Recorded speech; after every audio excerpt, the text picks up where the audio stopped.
Buenos días. Hoy hablaremos acerca de las sociedades comerciales. Este tema es importante porque dependiendo del tipo de sociedad en la que nos desempeñemos como contadores, probablemente la contabilización de ese primer momento de nuestra empresa es distinto. Por eso, tenemos aquí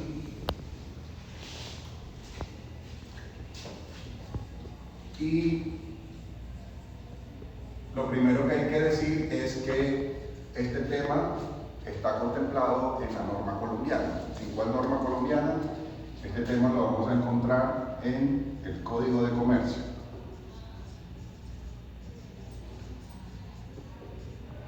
Y las sociedades comerciales son todas aquellas que tienen como finalidad el lucro, es decir, obtener utilidades, que adicionalmente se dedican a desarrollar cualquier actividad que en Colombia sea considerada comercial. Las sociedades comerciales, según la norma colombiana, se dividen en sociedades de capital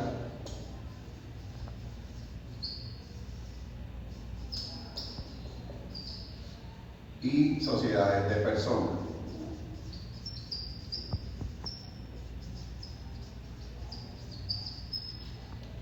Se dice que las sociedades de capital son aquellas, primero, que están conformadas por acciones y segundo, donde lo más relevante al momento de la constitución de la sociedad es cuánto dinero cuenta ese accionista. Mientras que las sociedades de personas son aquellas donde no hay acciones, sino que se constituyen con cuotas partes y donde lo que prevalece es la persona en sí con la que me voy a asociar. Dicho eso, las sociedades de capital son la sociedad anónima, la sociedad por acciones simplificada y las sociedades en comandita por acciones. Cada una de ellas tiene unas particularidades, pero también tienen algo en común, que como ya lo había mencionado, y es que todas están constituidas por acciones. Mientras que las sociedades de personas también son tres, y estas son la sociedad colectiva, la sociedad limitada o de responsabilidad limitada y las sociedades en comandita simple. Hablemos un poco de estas sociedades en comandita porque normalmente no son muy conocidas y siempre causa curiosidad. Las sociedades en comandita se diferencian de las otras sociedades porque estas cuentan con dos tipos, en este caso, de accionistas,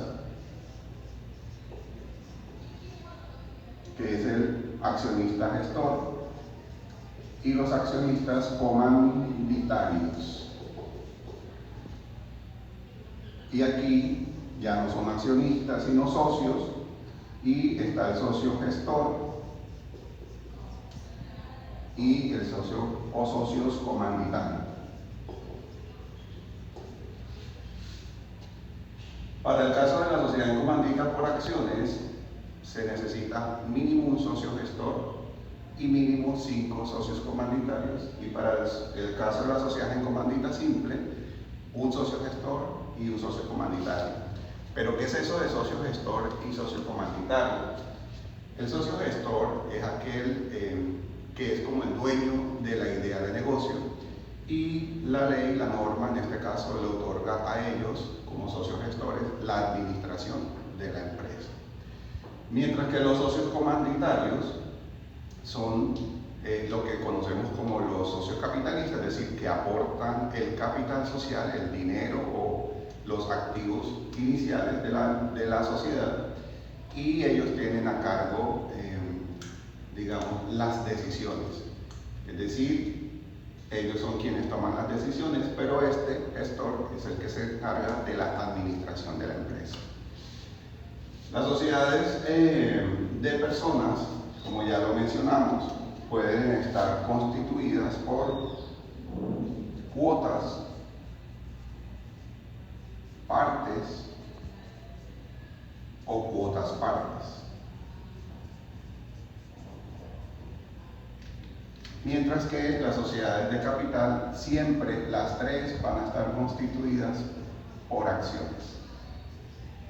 En el caso de las acciones, encontramos acciones ordinarias.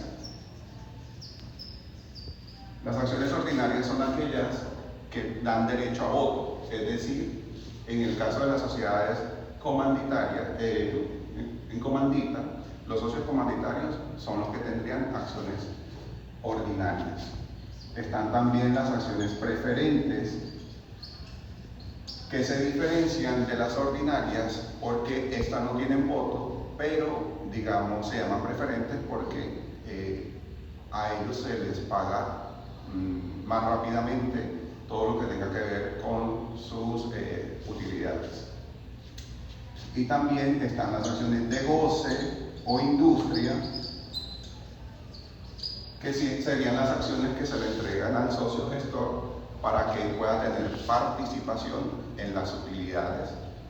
Las utilidades que cuando la empresa toma la decisión de repartir esas utilidades, ya dejan de ser utilidades para convertirse en dividendos.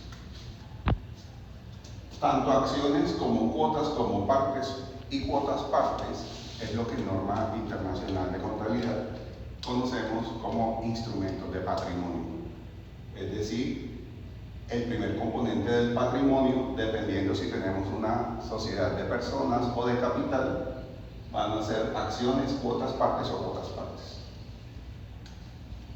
La sociedad anónima es una sociedad que necesita mínimo 5 socios y máximo indeterminado, o sea, puede ser la cantidad que quiera.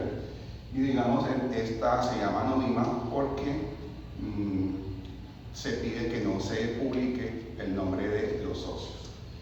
La sociedad por acciones simplificadas es, digamos, la más nueva de las sociedades. Hay que decir que estas sociedades absorbieron las que antes se llamaban sociedades unipersonales.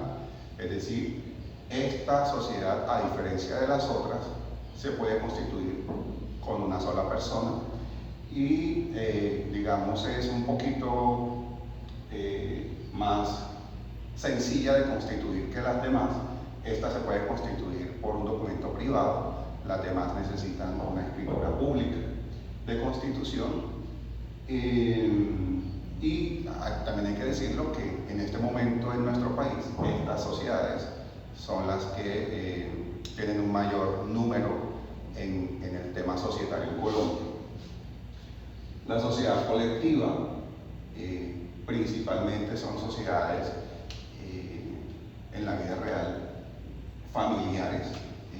Ellas tienen una especificación y es que son estas que de pronto en el mercado vemos que dicen, por ejemplo, y compañía, o también dice y asociados, o también dice, por ejemplo, esposa e hijos, o solamente dice e hijos. En estas sociedades, todos los socios, recuerden que para las sociedades de personas se llaman socios y para las sociedades de capital se llaman accionistas. En esta sociedad todos los socios tienen la misma nivel de aprobación, todos son dueños de la empresa, todos toman decisiones, todos ejercen inspección y vigilancia, pero solo uno puede ser nombrado como el responsable o representante legal. Y la sociedad de responsabilidad limitada, digamos, su particularidad es que si eres socio de este tipo de sociedad, tu responsabilidad ante algunas eventualidades, es decir, que la empresa no pueda responder, pues tu responsabilidad como socio llegaría máximo hasta el monto de tus aportes. Como ya le mencioné, pues este tema está contemplado en norma colombiana y que es el Código de Comercio. Entonces, para nosotros poder hablar de contabilidad, primero tenemos que saber dónde está ubicada nuestra empresa. Porque si ustedes se dan cuenta, hasta el momento yo no he hablado de contabilidad y tampoco de empresa.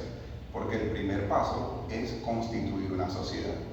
Luego que ya se decide el tipo de sociedad, los socios o accionistas se tienen que reunir y tienen que definir, uno, la cantidad de instrumentos de patrimonio, acciones, cuotas, partes o cuotas partes, con las que la sociedad va a iniciar. Y dos, también tienen que definir cuántos de estos instrumentos va a adquirir cada socio. Posterior a eso, se tienen que elaborar los estatutos. Los estatutos son como las reglas de juego de cómo se va a manejar la sociedad.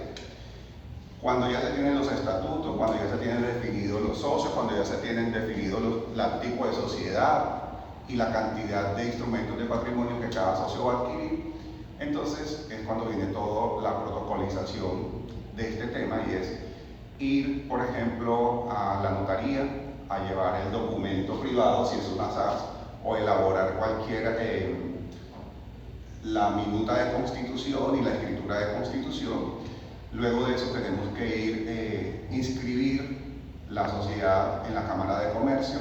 La Cámara de Comercio es un ente privado que es como quien nos otorga el permiso para ejercer la actividad comercial. También tenemos que ir a la DIAN a hacer la inscripción en el Registro Único Tributario, que lo conocemos con la sigla RUT. Para las empresas el RUT es lo que para nosotros las personas naturales sería la cédula. Dentro de este RUT nos van a asignar el NIT, que es el número como tal de identificación, número de identificación tributaria. En ese RUT también vamos a expresar o a dejar expresado cuál es nuestra actividad económica. Las actividades económicas tienen una codificación. Y también en ese RUT nos van a decir cuáles son nuestras responsabilidades fiscales. Cuando hablamos de temas fiscales, estamos hablando del tema de impuestos en Colombia. Entonces ahí en el RUT también nos van a decir cuáles son nuestras responsabilidades, si somos responsables de cobrar IVA o facturar IVA, si somos responsables de declarar renta, si somos responsables aduaneros, es decir, si importamos, etc. Cuando ya tenemos el RUT, entonces tenemos que inscribirnos también en la Secretaría de Hacienda del municipio en donde está presente la empresa. Eso quiere decir, la sociedad, eso quiere decir que si la sociedad tiene una sucursal en Santa Marta, una en Barranquilla, una en Cartagena, nos tenemos que inscribir en cada una de esas secretarías de Hacienda. Hay que decir que para el tema del RUT, la DIAN nos va a solicitar la apertura de una cuenta bancaria a nombre de la sociedad. Y también tenemos que inscribirnos como responsables del impuesto de avisos y tableros, ahí mismo en la Secretaría de Hacienda. Este es un impuesto que se paga junto con el impuesto de industria y comercio, que es el que se le paga a las Secretarías de Hacienda municipales. Y también tenemos que ir a los bomberos y pagar la sobretasa bomberil, que es una exigencia también en el momento de la constitución de las sociedades. Cuando ya nosotros tenemos todo eso, entonces ya tenemos unas obligaciones. Es en ese momento, en el momento en que nace la empresa.